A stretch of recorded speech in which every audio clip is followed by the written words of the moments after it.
দেয়। এই মনুরা 16 বছর করেছিল, খবর দেখছেন? তোর মতো এলাকায় এসে গেছে আর হুঙ্কার দেয়।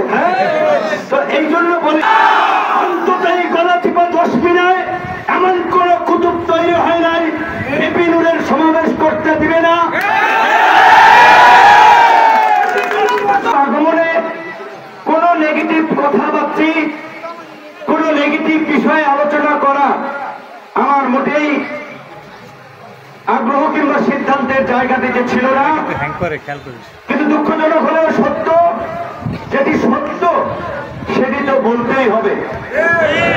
সত্যকে লুকায়িত রাখা যায় না, সত্যকে ধামা চাপা দেওয়া যায় না। তাই যা সত্য সেই বিষয়ে দু একটি কথা আমাকে বলতেই হবে। আপনারা জানেন যে আমার গ্রামের বাড়ি চর বিশ্বাস, তাদের থাকবে এই জন্য তারা কেউ চর বিশ্বাস থেকে এসেছে, কেউ কালাইয়া থেকে এসেছে। তো কাজে এখানে আমার একটা আত্মীয় স্বজন এবং একটা বন্ধু বান্ধবের পরিবেশ। এইখানে আমিও আসার আগে খুব মর্মাহত হয়েছি যে এখানে কি ওহাব চৌকিদার নাকি ওহাব চৌধুরী, তিনি উপজেলা আওয়ামী লীগের সভাপতি, উপজেলা বিএনপির সহসভাপতি। তিনি নাকি গণ অধিকার পরিষদের যে অঙ্গ সংগঠন, এই যুব অধিকার পরিষদের নেতৃবৃন্দ, তারা যে খেলাটি আয়োজন করেছে সেই খেলা পণ্ড করার হুমকি দিয়েছেন। এবং গতকালকে রাতে এই মাঠে এই সুন্দর একটা পরিবেশ তৈরি করার জন্য ডেকোরেটরে মালামাল নিয়ে এসেছিল, সেগুলো ব্যবহার করতে দেয় নাই। সকালবেলা এই যে আমাদের যুবনেতা ওই ছেলেটা কই সামনে ডাকে আবু বক্কর, এই যে ওই ছেলেটা এই যে আবু বক্কর, আবু বক্কর, আমি একটা ভিডিও দেখতে পেয়েছি, আগাগোড়া কিছু দেখি নাই, যে মানে ডাকাইত ধরে সেই রকম ভাবে তারা দেখলাম যে 22 একটা বাড়ি দিচ্ছে। কেন? এই মাঠে গণ অধিকার পরিষদের নাকি কোনো খেলা চলবে না।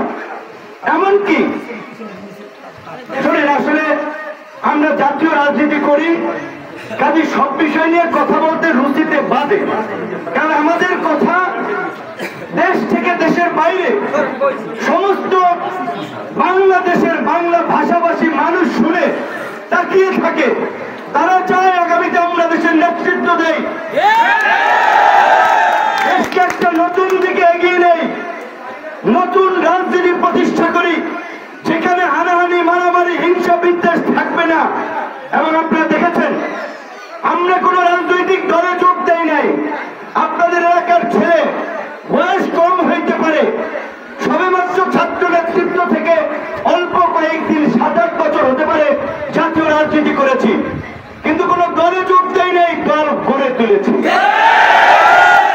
আওয়ামী লীগের আমলে যেইখানে অনেকে হাল ছাইয়া দিছিল আইসিইউর রোগীর মতো, যে শেখ হাসিনা যতদিন ক্ষমতায় আছে ততদিন আল্লাহ বোধহয় আমাদেরকে ক্ষমতা দেখাবে না, পরিবর্তন হবে না।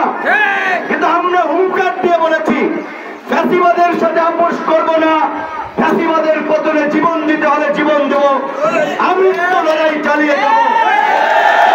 এই লড়াই চালিয়ে গিয়েছি এবং ধীরে ধীরে ওই আওয়ামী দুঃশাসনের আমলেও একটা ছাত্র সংগঠন থেকে যুব সংগঠন, শ্রমিক সংগঠন, পেশাজীবী সংগঠন, এমনকি দেশের বাইরে প্রবাসীদের নিয়ে প্রবাসী অধিকার পরিষদ নামক সংগঠন গড়ে তুলেছি। তারপরে 2021 সালে গণ অধিকার পরিষদ নামক রাজনৈতিক দল গঠন করেছি। কেন দল গঠন করেছি? আমাদের লক্ষ্য উদ্দেশ্য কি? 2021 সালে দলের ঘোষণাপত্রে আমরা পরিষ্কার ভাবেই বলেছি, আমরা বলেছি বাংলাদেশে দীর্ঘদিন ধরে বিদলীয় যে ক্ষমতা দখলের রাজনীতি চলে আসছে, হানাহানি, মারামারি, ঘৃণা, বিদ্বেষের যে রাজনীতি চলে আসছে, আমরা তরুণ প্রজন্ম সেই রাজনীতি চাই না। রাজনীতি একটা জনসেবা, যারা জনগণের জন্য কাজ করতে চায়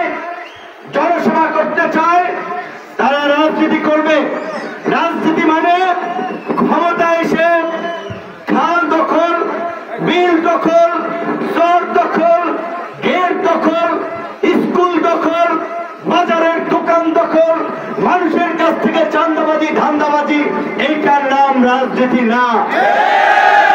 বাংলাদেশে গত 50 বছর ধরে এই রাজনীতি চলেছে।